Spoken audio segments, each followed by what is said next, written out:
لباس عطا کر دیا، کتابیں دے دیا، اس کی فیس ادا کر دیا، اور یہی بچہ پڑھتے پڑھتے آگے بڑھ کر کے کسی عظیم مرتبے پر فائز ہو گیا، عالم بن گیا، ذاکر بن گیا، خطیب بن گیا، پروفیسر بن گیا، انجینئر بن گیا، تو تنہا ہمارا پیسہ ایک لمحے کے واسطے نہیں ہے، جب تک اس پیسے کے ذریعے سے تعلیم آگے بڑھتی چلی جائے گی، اس مرنے والے کو اس کا ثواب بہرحال ملتا رہے گا۔ کیا کہنا ہے؟ اللہم صلی اللہ کہا جاتا ہے ثواب جاریہ، ایک ثواب وقتی ہے، ایک ثواب جاریہ جب تک یہ رہے گا۔ مثال کے طور پر ہم اور آپ جس مسجد میں بیٹھے ہوئے ہیں، ہم میں کسی نے خان صاحب کو دیکھا ہے جس نے مسجد تعمیر کرایا ہے؟ نہیں دیکھا کسی نے۔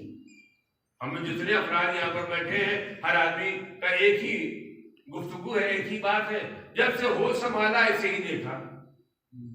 یا کچھ لوگ ایسے بھی ہوں گے جو پرانی والی مسجد دیکھا ہوگا، پرانی والی مسجد کا مطلب یہ اندر کا دالان، باہر دالان نہیں تھا، بعد میں دالان پڑا، بعد میں چھت ڈالی گئی۔ لیکن جن صاحب نے، جو بھی خان صاحب رہے ہوں گے، جنہوں نے اس مسجد کی تعمیر کرایا ہے، گویا ایک ثواب جاریہ کا راستہ کھول دیا۔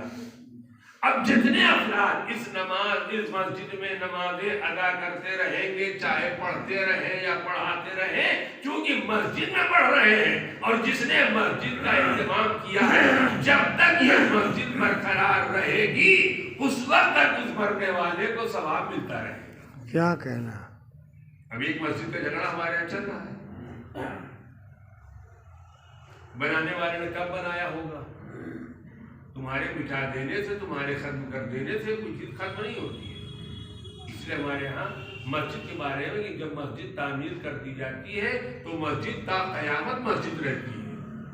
اور پروردگار عالم نے بھی کیا انتظام کیا ہے، اتنا ہنگامہ کرنے کے بعد، 50 سال مقدمہ لڑنے کے بعد، سپریم کورٹ کو بدنام کرنے کے بعد، اپنے حق میں زبردستی فیصلہ کرا کر کے مندر کی تعمیر کروا لیا، لیکن پروردگار نے آواز تو صحیح کہ میں اپنے مکان کا تحفظ خود کرنے والا ہوں۔ کیا کہنا؟ سبحان اللہ۔ مندر بن رہی ہے تب بھی اس جگہ پر نہیں بن رہی 3 ہے، کلو میٹر ان کی نگاہ میں مسجد کا احترام بہرحال باقی رہ گیا۔ محمد 3 کلومیٹر دور بن رہی ہے، یعنی بتا رہا 3 کلومیٹر باہر ہے، بتا رہا 2 کلومیٹر باہر ہے، کہیں بھی ہو۔ مسجد نہ 3 کلومیٹر چوڑی تھی نہ 2 کلومیٹر چوڑی تھی، بہت زیادہ نہیں، اس سے تھوڑا سا اور چوڑی کر لیا۔ اس کا مطلب کیا ہوا؟ پروردگار عالم اپنے مکان کے تقدس کے بچانے کا ذمہ دار ہے۔ بے شک جب پروردگار اپنے مکان کے بچانے کا ذمہ دار ہے تو اپنے دین کے بچانے کا بھی ذمہ دار ہے، اپنے مذہب کے بھی بچانے کا ذمہ دار ہے۔ کوئی آدمی لاکھ کہیں بھی بیٹھ کر کے مذہب کی توہین کرنا چاہے، دین کو بدنام کرنا چاہے، شریعت کو بدنام کرنا چاہے، اللہ آباد تیرا دین اگر تمہارا ہوتا تو بدنام ہو جاتا، مذہب تمہارا ہوتا تو ختم ہو جاتا۔ نہ جانے کیسے کیسے دور مذہب کے اوپر پڑے ہیں، دین کے اوپر پڑے ہیں، لیکن کم از کم 1400 سال گزر جانے کے بعد جیسا دین ہم نے تمہارے درمیان بھیجا تھا، اگر وقتی طور پر کوئی دین میں ترمیم کرنے کے واسطے آیا تب بھی ہمارا دین ویسے ہی محفوظ رہا۔ کیوں رہا؟ اس لیے کہ ہم نے اپنے دین کی ذمہ داری ایسے مقدس ہاتھوں میں دیا ہے جسے کبھی نبی کہا جاتا ہے، کبھی رسول کہا جاتا ہے، کبھی امام کہا جاتا ہے۔ دنیا کا عام آدمی دین کا سودا کر سکتا ہے، لیکن ہمارے ائمہ دین کا سودا کبھی نہیں کر سکتے ہیں۔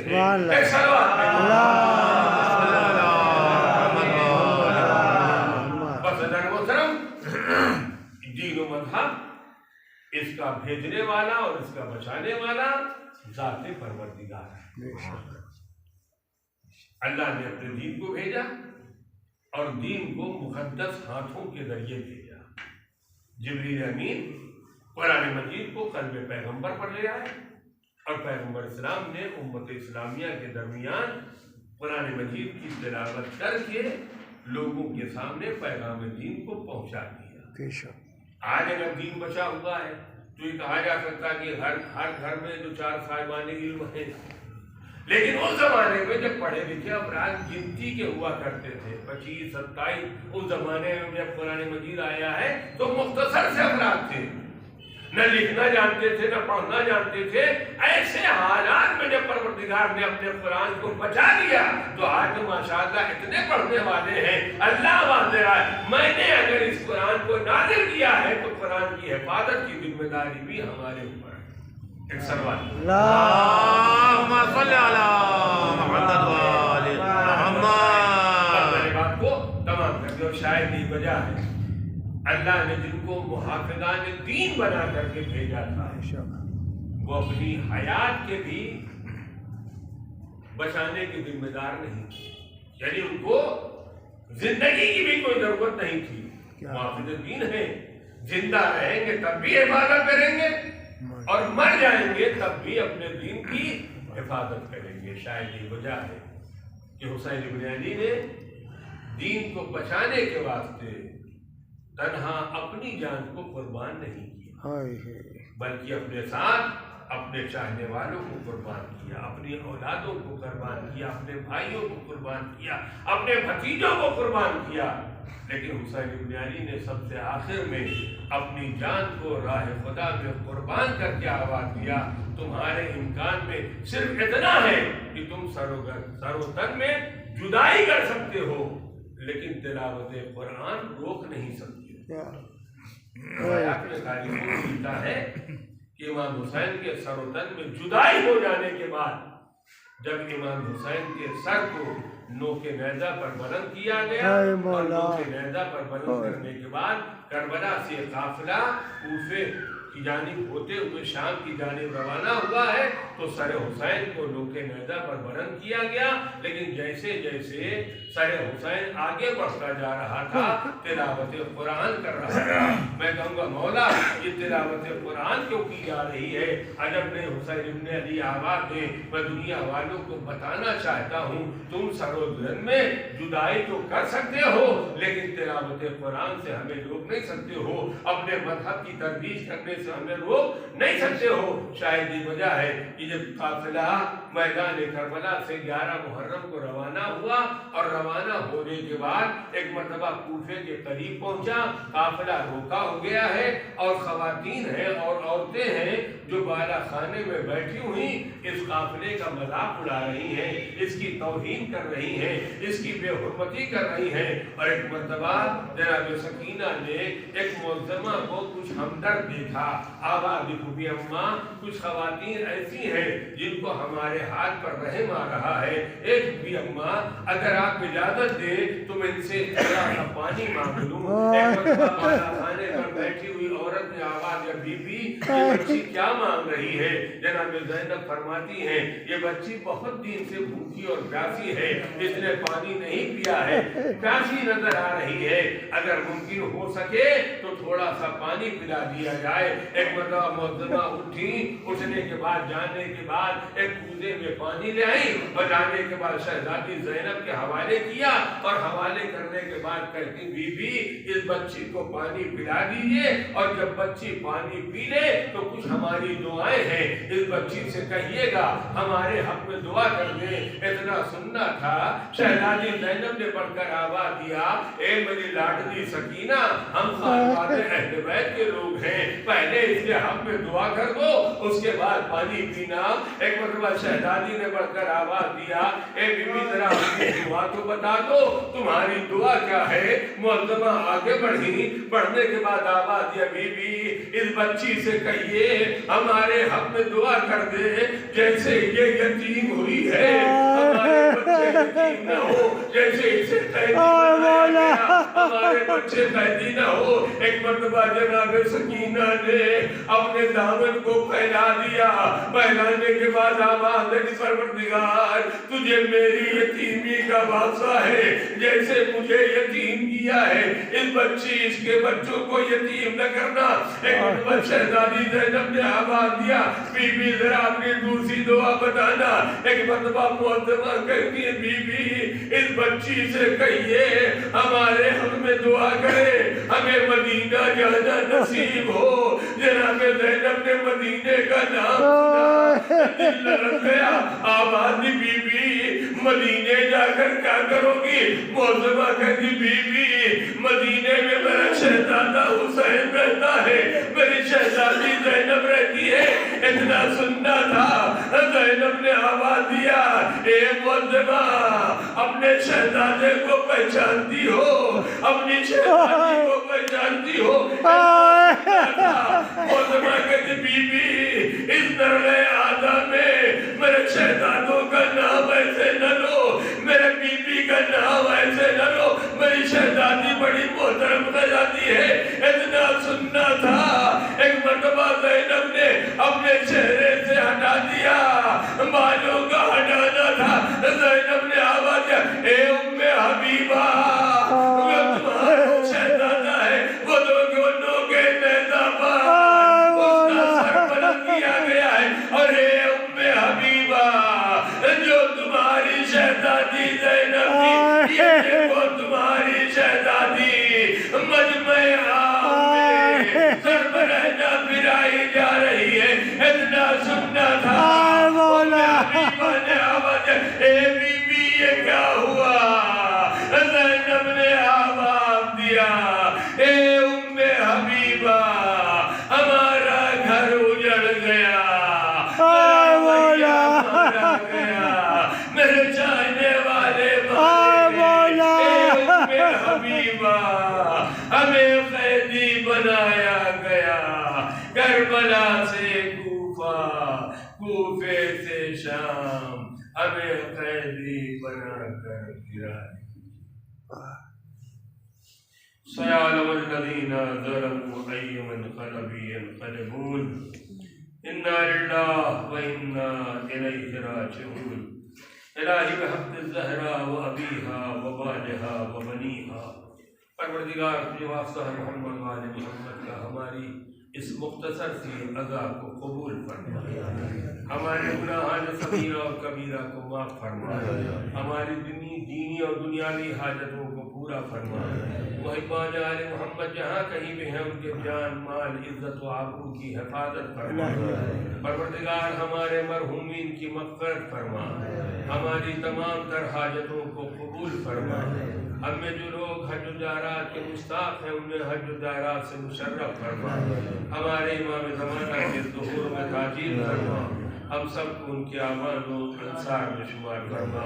ایک مرتبہ سورہ حمد اور 3 مرتبہ سورہ توحید کی تلاوت فرما کر نواب منظور حسین ابن ذکی حسن، سیدۃ النساء بنت نثار حسین، ذوالفقار حسین ابن ذاکر حسین، حسین جہاں بنت سید عاقل حسین، ان تمام مرحومین کے واسطے سورہ فاتحہ۔